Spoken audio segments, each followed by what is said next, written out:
So you're looking to visit Key West, but you've got a couple questions and you're in that planning stage. So let me help you answer some of the questions, the most common questions that we get asked from our customers. I've been living here in Key West over 28 years, run Lazy Dog Adventures for the last 26 years. My name is Sue Cooper, and our customers, we get a lot of questions. So I kind of put all the questions together, the most common questions that we get, and I want to do a video to answer some of those questions. So I hope this helps you in the planning of your trip here to Key West. Key West is far away from the mainland, over 130 miles to Miami and only 90 miles to Cuba. So should you drive or should you fly? Well, it comes down to time and money. Basically 30 minutes to fly and 4 hours on a good day to drive.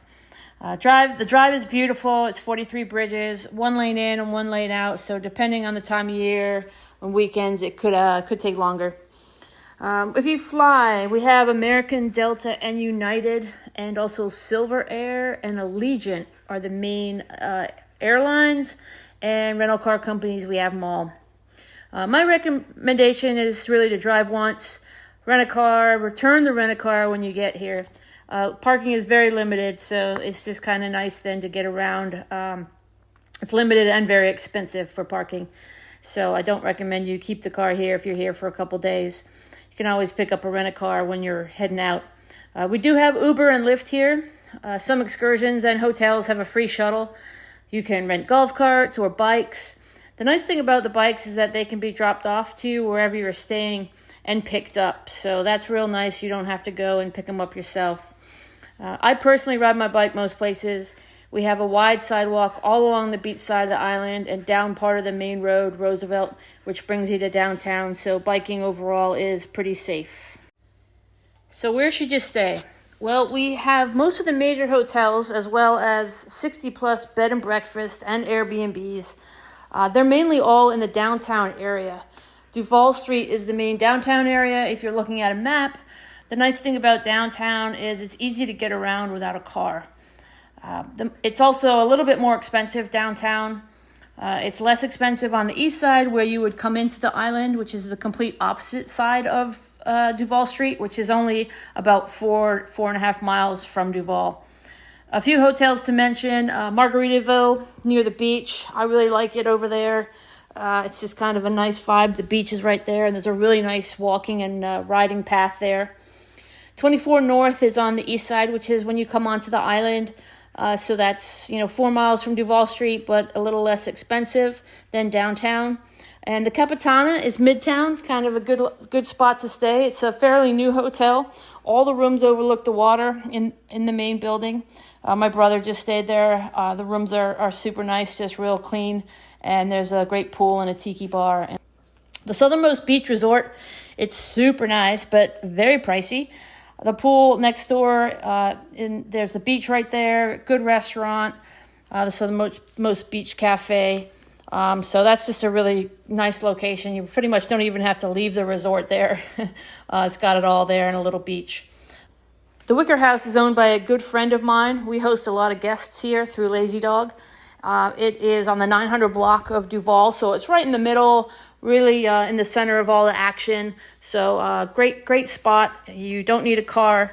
You can just rent bikes, like they can be delivered right there, like I was saying earlier. And definitely highly recommend the Wicker House. The Ocean Key House, the Pier House, and the Hyatt Centric are all on the harbor side. So really cool, great spot, but you do pay a little bit more there.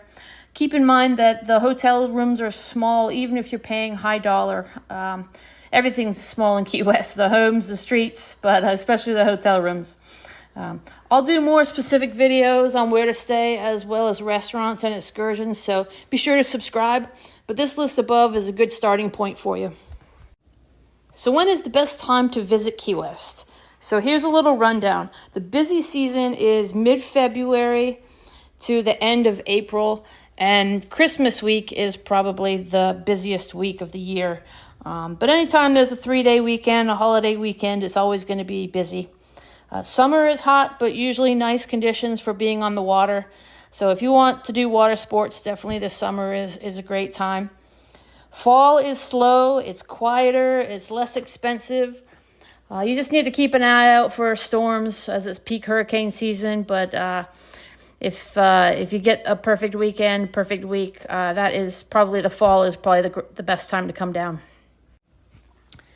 So as far as the weather goes, our average year-round temperature is 78 degrees. It is beautiful. It rarely ever rains all day, and we just don't get that typical afternoon storm that you get up in the mainland. So just make sure that if you're looking at the weather, you're looking at Key West weather and not Miami weather. If you usually just wait out the weather, it won't last long. Again, the average temperature year-round is 78 degrees. In the summer, it's like 90s. It feels like 105. So there's not much of a temperature change from night until day. Winter is usually 75 to 80, and occasionally the cold fronts come down and it gets into the 60s. So if you're coming during that time of year, make sure you bring some sleeves and just something to keep you warm.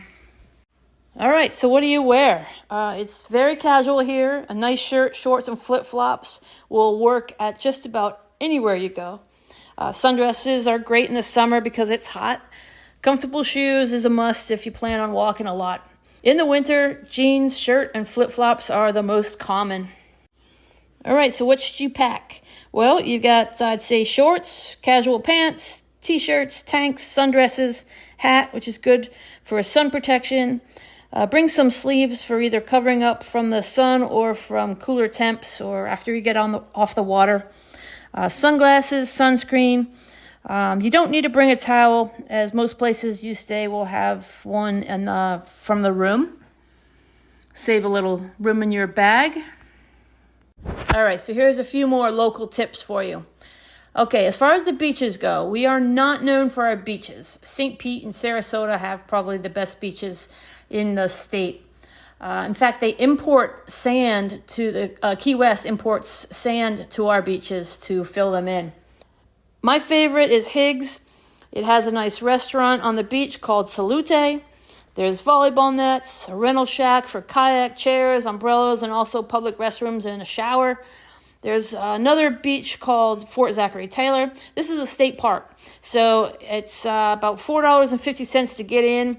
Snorkeling can be good here, but the beach is natural, so there's lots of coral. This is a great place just to hang out. There's a reef that runs parallel to the Florida Keys, about 7 miles offshore on the beach side, which is why we don't have waves. The waves break out on the reef rather than on our beaches. So you'll need to take a boat if you want to go to the reef. There's plenty of companies that do this. There's larger catamarans like Sebago, or sailboats like Danger Charters. They usually run morning, afternoon, and then combo trips that include snorkeling and then the sunset. By the way, all these boats also run just straight up sunset trips. You can find most of these boats down by the historic Seaport District. The sandbars, you know those beautiful pictures you see with the crystal water? Yeah, my favorite.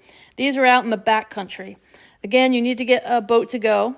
Here at Lazy Dog, we do a boat trip on our pontoon to the sandbars with an option to kayak and paddleboard.